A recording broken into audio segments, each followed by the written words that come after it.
मानो होनोब्ला जोङो बे मोनाबिलि पिकनिक स्पटखौ जोङो थांनाय नभेम्बरनि 4 तारिखआव नोंथांमोननि चेनेलनि जोहैनो जोङो एडभाइस होनाय जादोंमोन जे जोङो नभेम्बरनि 19 तारिखआव जोङो खुलिनाय जागोन अपेनिं खालामगोन होननानै नाथाय जोङो सानदोंमोन जे माखासे जोङो प्रिपेयार जानाय हिसाबै जोङो बे डेटआवनो जोङो अपेनिं खालामगोन होननानै जोङो थिरांथा लादोंमोन नाथाय माखासे टेक्निकेल प्रब्लेमनि थाखाय जोङो बे डेटआव जोङो अपेनिं खालामनो हानाय नंलिया बेनिखायनो जोङो फिन नोंथांमोनखौ लिंनानै जोङो जोंनि बे मोनाबिलि पिकनिक स्पटआव फैगिरि बिथांमोननिसिम जोङो मेसेज हरफिननो सानदों दा जोङो बे मोनाबिलि पिकनिक स्पटखौ फैगौ बे नभेम्बर दाननिनो 26 तारिखआवसो जोङो खुलिफिननो होननानै अपेनिं खालामफिनगोन होननानै जोङो थिरांथा लाफिनबाय जोङो बेनिखायनो जों दा गासिबो जोंनि बे मोनाबिलि पिकनिक स्पटआव फैगिरि नोंथांमोनखौ जेन 19 तारिखआव फैयोब्ला गोनो गोथो जाफैगोन उसुमु जाफैगोन साननानै जोङो मेसेजखौ हरफिननाय जाबाय जोङो खुलिगौमोन नाथाय माखासे टेक्निकेल प्रब्लेमनि थाखायनो जोङो बे डेटआव खुलिनो हानाय जानाय नंलिया जोङो फैगौ नभेम्बर दाननिनो 26 तारिखआवनो सियर बेयाव जों लाबाय जोंनियावहाय दा जोङो फिक्स जानाया जोंनियाव दा बर्थमान डेन्सआव जोंनाव बर'निनो मुंदांखा सासे आइजो डेन्स मोसाग्रा हेलेना दैमारि लोगोसे जोंनाव सिंगार हिसाबै बर'निनो आरो आगोमा सिंगार बिराज मुसाहारि बे बिराज मुसाहारिया जोंनियाव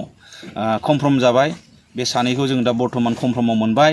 लोगोसे आरो जोंनाव माखासे बहुत कमेडियानफोर फैगोन आरो माखासे बेजों लोगोसे सिंगारफोर फैबावगोन मोसाखावरि थागोन दा जोङो माखासे जोङो कानेक्ट खालामगासिनो दं जाय बिथांमोनहा जोंनियाव फैनो माखासे सोलाबो बे बिथांमोनजों कनफार्म खालामगासिनो जोङो नाथाय जोङो दा माखासेखौ जों बुंथ'नो हानाय नङा बे सानैया कनफार्म जाबाय आरो भुटाननिफ्राय बुंनो थाङोब्ला जोंनाव दा मोनसे भुटान इन्डिया फ्रेन्डशिप दङ दा भुटान इन्डिया बे फ्रेन्डशिपनि गेजेराव जोङो मोनसे बिपानि जोंनावहाय प्रेसिडेन्ट फैगोन लोगोसे आरो बे बिपानिनो मेम्बारफोर फैगोन आरो गोबां मोजां बिथांमोनजों फैफागोन जों बिथांमोनखौ हांख्राय हरदों बिथांमोना जोंनो खोथा होदों जोंनि बे मोनाबिलि पिकनिक स्पटआव नुजाफैगोन आरो जों बाहागो लाफैगोन होननानै माखासे जोङो बिथांमोननिफ्राय हांख्रायदों जे बिथांमोननि दुप्पाफोरनि बा आरो नेपालिफोरनि बे कालचारखौ जेन जोंनि बे मोनाबिलि पिकनिक स्पटआव देखायफैनांगौ होननानै जोङो हांख्रायदों बिथांमोना खोथा होदों जों थांगोन होननानै दा बेखौ लानानै जोङो फोथायनाय दं जों कनफिडेन्स दं बिथांमोना जोंनियाव निस्सय बाहागो लाफैगोन होननानै गिबियावनो आङो दिनैनि बे मिडियानि गेजेरजों फंनैसो मोनाबिलिनि पिकनिक स्पटनि मेम्बार हिसाबै आङो जोंनि गासैबो बिटिआर रायजो राजाफोरनि सिगाङाव मेसेज हरनो सानदों दा जोंना फैगौ बे नभेम्बरनिनो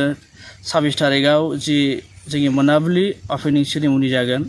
बेयाव जायफ्रा बिथांमोना फैगोन बेयावहाय आङो मोननैसो खावलायनो थाखाय सानदों दा फैनाय समावहाय जाहाथे जोङो मोजाङै फैयो गारिखौ सालायनानैहाय जोंनि गोबां बाइक सालायनानै फैगोन बेफोरावहाय जाहाथे बांद्राय स्पिडै फैयालासे आस्थियै गारिखौ सालायनानै जाहाथे फैयो आरो खबब्रै गारि जि गारिजों फैगोन बिथांमोनाबो जाहाथे मोजाङै सालायनानै फैयो जाहाथे आस्थे सालायबाबो जेराव थांनांगौ बेयाव सहैखायो बेनिखायनो आङो जाहाथे रावबो न'निफ्राय फैनाय समावहाय माबा मोनसे खैफोद आदां जायालासिनो जाहाथे मोजां सफैयो आरो फैनानै जे प्रग्रामावहाय मोजाङै लोगो लानानै जाफुंसार होयो आरो थांनायाव जेरै फैदों बेबायदिनो न'आवबो मोजाङै सहैयो जों बेखौ हास्थायो जोंनि कमिटिनिफ्राय आरो जों लुबैयो बेनिखायनो आं गासैबो बिटिआर रायजो राजाफोरनि थाखाय आं खावलायहरनाय जाहाथे मोजां फैनानै मोजां सहैयो बेखौनो आं खावलायदों जाहाथे गोदाव सोराव बेबायदि खालामालासे डिसिप्लिन हिसाबै मोजाङै जाहाथे फैनानैहाय बे जि जोंनि बे प्रग्राम अपेनिं सेरेमनि बेवहाय बाहागो लाफैयो आं बेखौनो खावलायनाय जाबाय